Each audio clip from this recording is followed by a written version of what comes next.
دوستو، کیا آپ جانتے ہیں کہ سالگرہ کے لیے کیک اور موم بتیوں کی روایت کہاں سے شروع ہوئی؟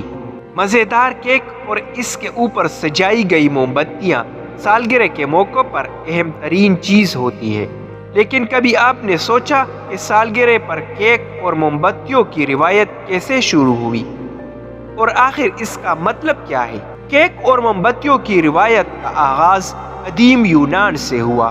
یونانی چاند کی دیوی آرٹمس کی خوشنودی کے لیے چاند سے ملتے جلتے گول کیک بنایا کرتے تھے۔ وہ کیک کے اوپر موم بتی بھی جلاتے، جس کا مقصد چاندنی کی تصویر کشی کرنا ہوتا تھا۔ سالگرہ کے موقع پر کیک استعمال کرنے کی روایت کا باقاعدہ آغاز زمانہ وسطیٰ کے جرمنی سے ہوا۔ جرمن اپنے بچوں کی سالگرہ کے موقع پر کیک بنایا کرتے تھے اور اس تقریب کو کنڈر پیسٹ کا نام دیا جاتا تھا۔ یہ کیک عام طور پر چینی اور آٹے سے بنائے جاتے تھے اور ان کی سطح سخت اور کردری ہوتی تھی۔ اس کیک کو گیبرسٹگوٹن کہا جاتا تھا۔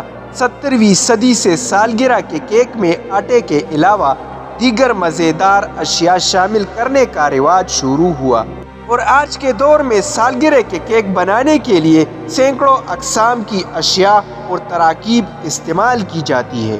جیسا کہ اوپر بتایا گیا ہے کہ کیک پر موم بتی لگانے کا رواج یونانیوں سے شروع کیا، جو اسے اپنی دیوی کی عبادت کے لیے استعمال کرتے تھے۔ ان لوگوں کا یہ نظریہ بھی تھا کہ موم بتی کی دھوئیں کے ساتھ ان کی دعائیں آسمان کی طرف پرواز کر جاتی ہے کہ چاند کی دیوی انہیں قبول کر سکے۔ یونانیوں سے یہ رواج جرمنوں میں آیا، جو موم بتی کی روشنی کو زندگی کے نور سے تعبیر کرتے تھے۔